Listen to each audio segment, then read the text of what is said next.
Well, okay. I I love to drink. I love to drink alcohol, and one thing that we've done around here is make cordials. And I've made cranberries. I would get fresh cranberries, so many I couldn't give it away. So I crushed them, in a Cuisinart, and I put them in vodka, and you infuse it. And I put a Myers lemon in there, also cut it up and put it in there in a big jar, right? Two big jars actually, and I made and sugar, and then leave it on the top of the refrigerator and move it. It has a lid, and move it every once in a while. And this is the recipe. And then 3 months later, you serve it. You just strain it easily. And it is so delicious. First of all, I'm from Portland, Oregon, in Northeast Portland. And I've been here for 26 years, since 1990. So that's not 26 years, it's 24 years. My wife and our son and I.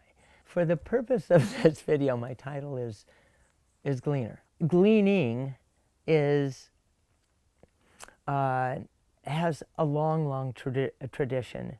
In the Bible, it was asked, the Old Testament, it was asked of farmers and orchardists to allow people to come in and glean, to take after the last harvest.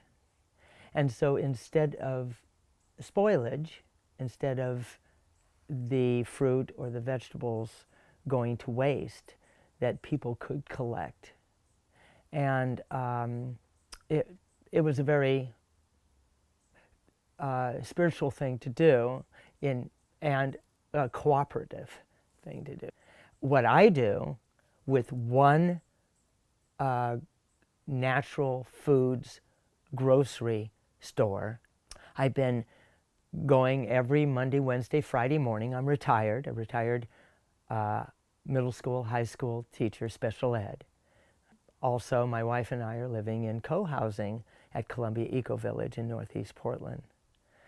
And we have teams, and we've had a chicken team. So I began by volunteering 2 years ago to pick up produce scraps from New Seasons Market, the friendliest market in town.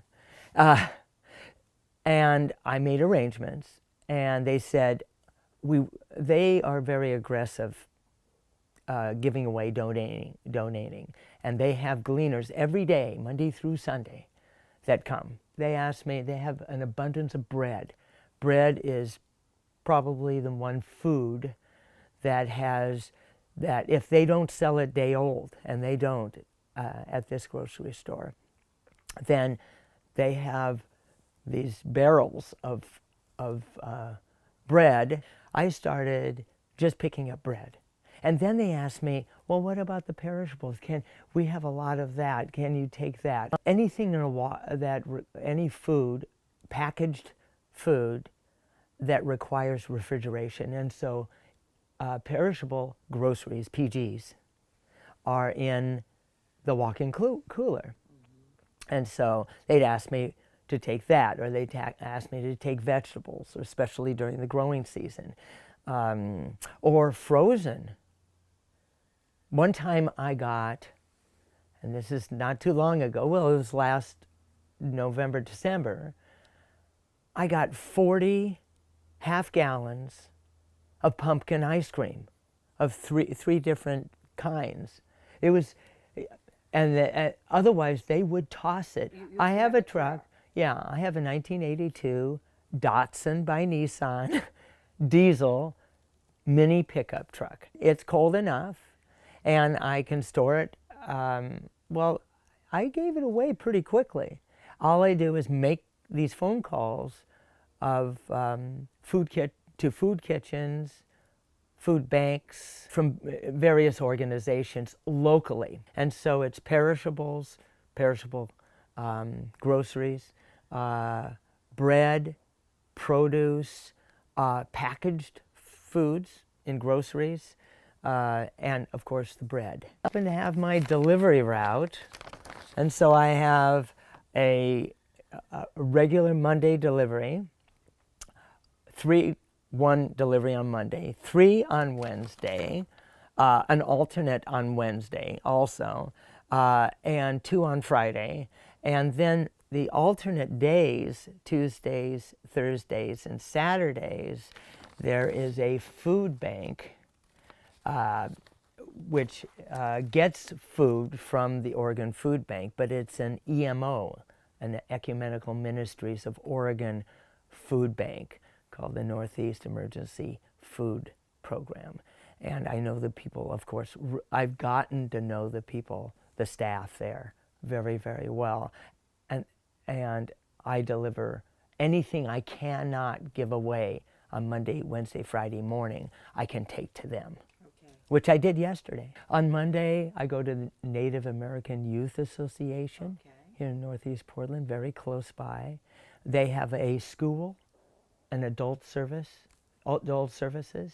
and they are the only nonprofit caterer that I know that I've ever heard of, and they make breakfasts and or lunches for 6 other schools, like charter schools. Oh yes, oh they thank me. In fact, they make meals for us at Columbia Eco Village because we eat together at times, 2-3 times a week. But I could not do this unless I have 2 or 3 people here at Columbia Eco Village helping me to be my substitute, to borrow my truck and make the deliveries, pick it up and make the deliveries.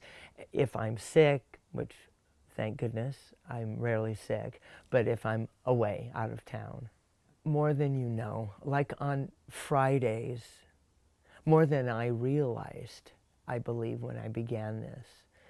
Because I didn't begin it as an altruistic project.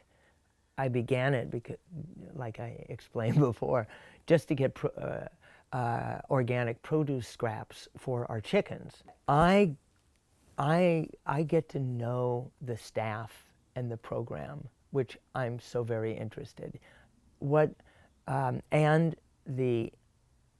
And of course, I'm most interested in food scarcity, a food desert. We live in a so-called food desert here. Comparing it to other,